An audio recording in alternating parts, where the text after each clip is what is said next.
थर के रेगिस्तान के बीचों बीच एक खूबसूरत और रहस्यमयी औरत सहर अकेली एक मिट्टी के कच्चे घर में रहती। सालों से वो तन्हाई की इस दुनिया में खोई थी, जहां कोई उसके करीब नहीं आता था।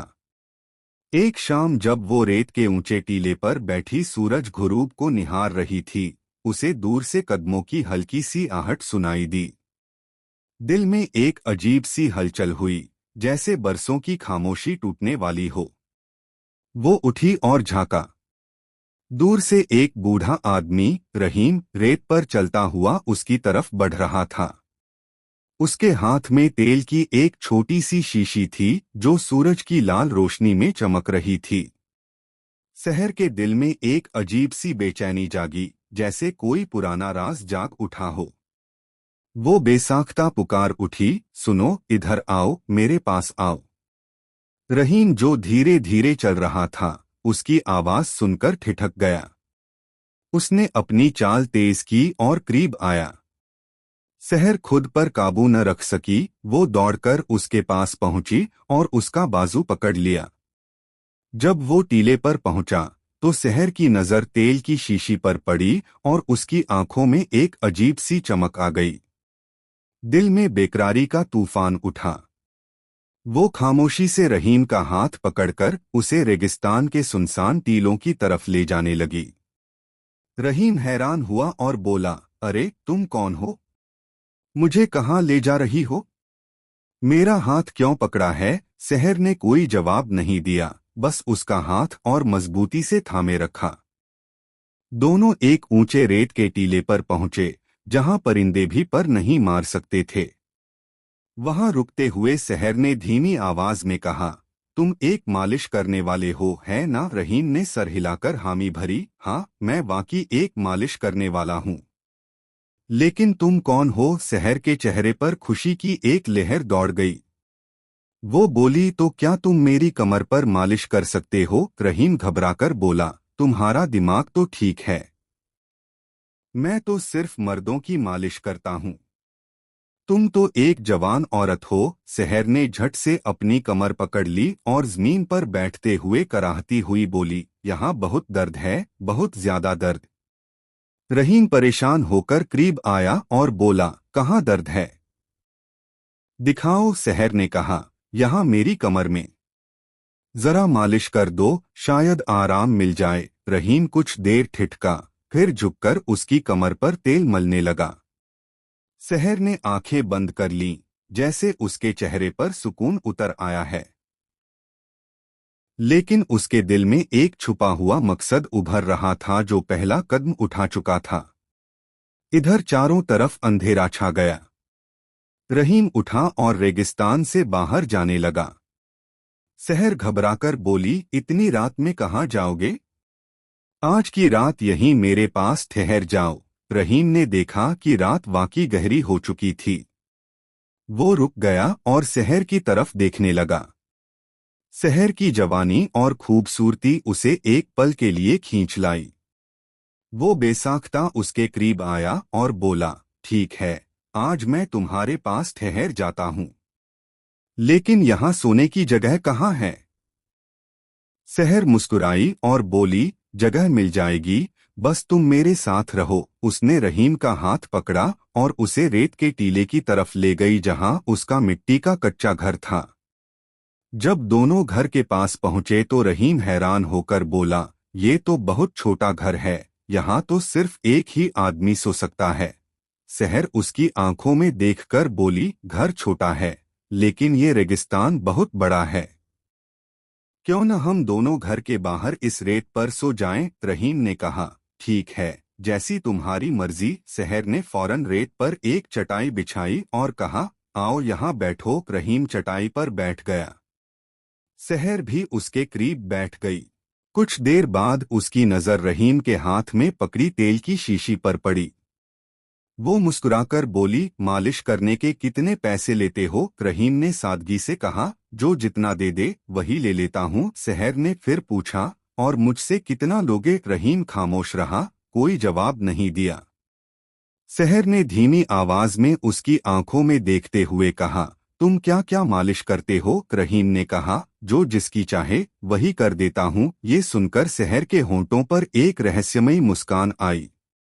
वो उठी, घर के अंदर गई और लकड़ियां लाकर आग जलाई। फिर 2 उबले हुए अंडे रहीम के सामने रख दिए।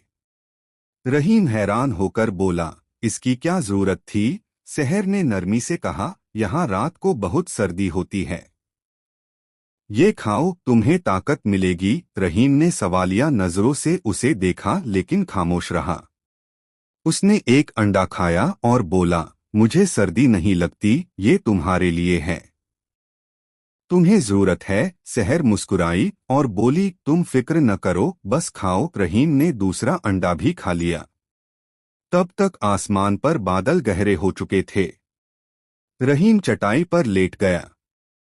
शहर भी पास ही दूसरी चटाई पर लेट गई। दोनों नींद की आगोश में चले गए। सुबह हुई। रहीम अभी गहरी नींद में था कि शहर जाग उठी।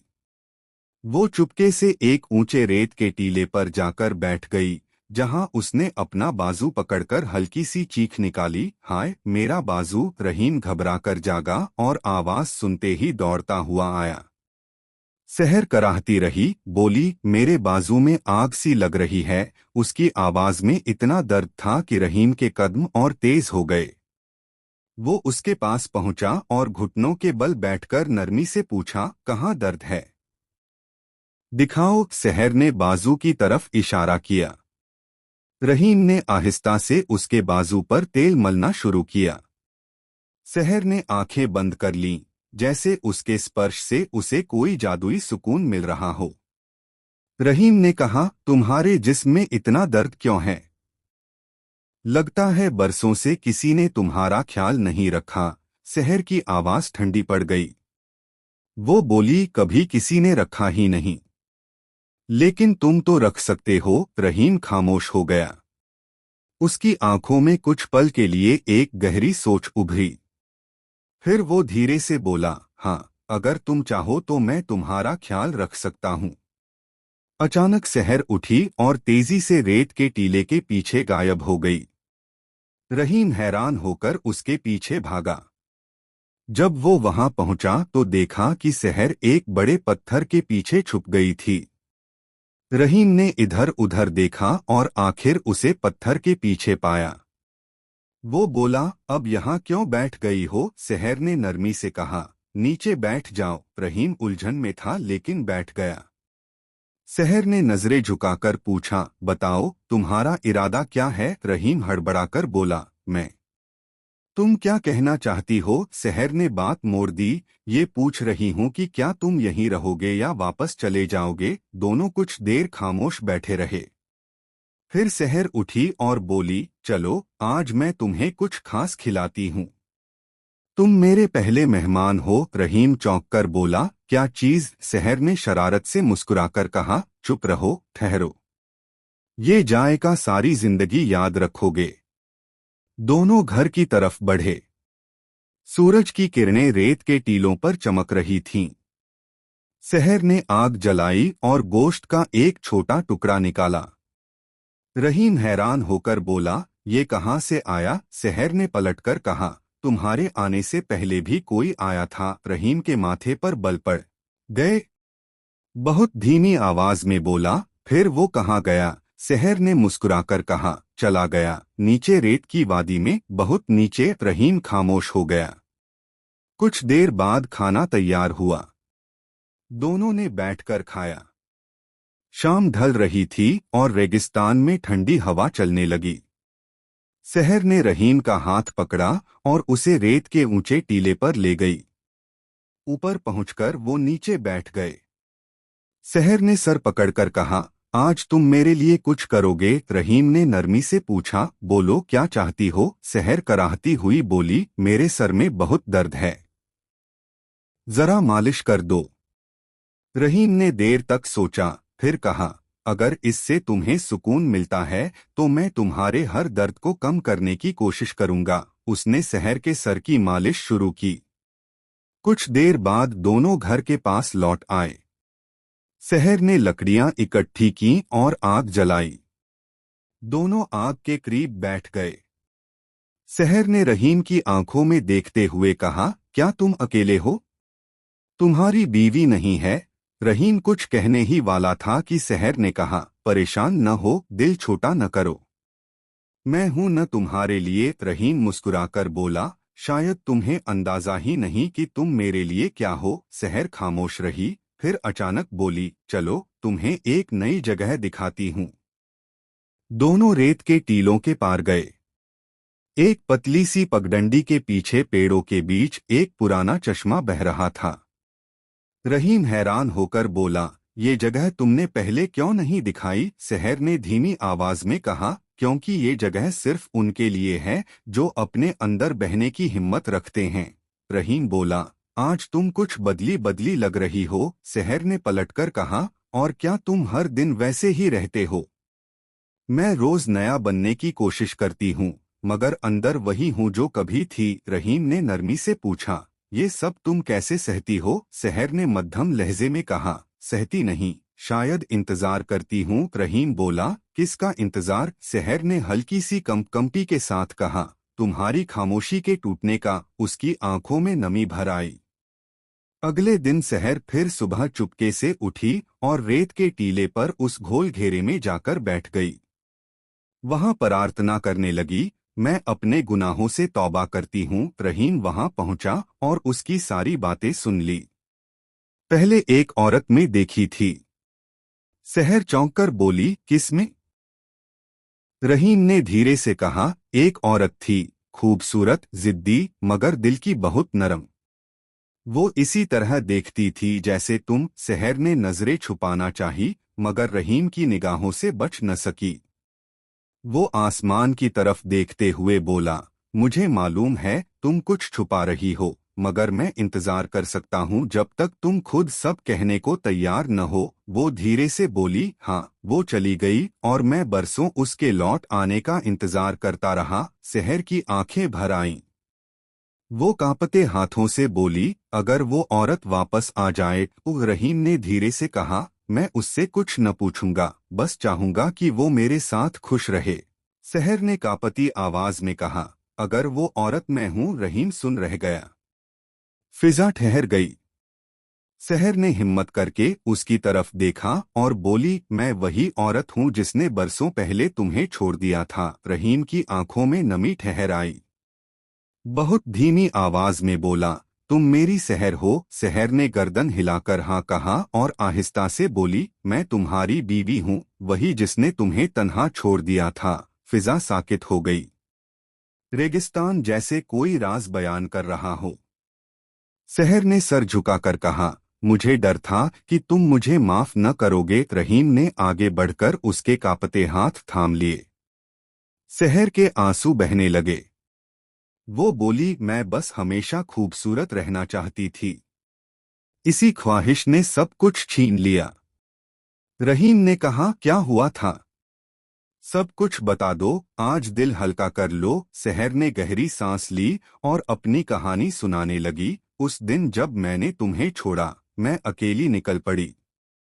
दिल में बस एक ही ख्वाहिश थी कि मैं दुनिया की सबसे हसीन औरत बन जाऊं। चलते चलते मैं इसी थर के रेगिस्तान में पहुंची, जहां एक पुराने मिट्टी के कच्चे घर में एक अजीब औरत मिली। वो एक काला जादू करने वाली थी। सहर के हाथ कांपने लगे। उसने कहा कि अगर मैं हमेशा जवान रहना चाहती हूं तो इसकी कीमत चुकानी होगी। मैंने हामी भर दी। रहीम खामोशी से सुनता रहा। सहर बोली, उसने मुझे कुछ ताबीज दिए, कुछ मंत्र सिखाए और कहा कि हर महीने किसी जार चीज का खून अपने जिस्म पर लगाना होगा। शुरू में छोटे परिंदों का खून लिया, फिर खरगोश, फिर बकरियां, और फिर उसकी आवाज कांप गई। मेरे जिस्म में अजीब अजीब दर्द उठने लगे, जैसे अंदर कोई आग जल रही हो। कभी कमर में, कभी हाथों में, कभी दिल धड़कना भूल जाता था। मैं बाबा कृष्ण के पास गई। उन्होंने कहा कि मैंने कुदरत के साथ बगावत की है, माफी सिर्फ तौबा से मिलेगी। मुझे इस रेगिस्तान में तन्हा रहकर अपने गुनाहों की माफी मांगनी होगी, और जिसे छोड़ा है उसे वापस लाना होगा। जिस दिल को तोड़ा उसकी खिदमत करनी होगी। रहीम की आंखों में आंसू भर आए। उसने सहर का हाथ मजबूती से पकड़ा और कहा, तुमने जो गुनाह किए उनका इकरार ही सबसे बड़ी तौबा है। रेत पर धुंध छा गई, मगर दोनों के बीच कोई पर्दा न रहा। अचानक सहर के जिस्म में एक झटका सा लगा और वो अपनी असल हालत में लौट आई। वो पहले जैसी गैरमामूली हसीन न रही, मगर उसके दिल और जिस्म को सुकून मिल चुका था। दोनों वहां से अपने घर लौट गए और एक नई खुशहाल जिंदगी शुरू की। ये कहानी हमें सिखाती है कि जिंदगी में अगर कोई गलती हो जाए तो उसका इकरार और सच्ची तौबा ही असल रास्ता है।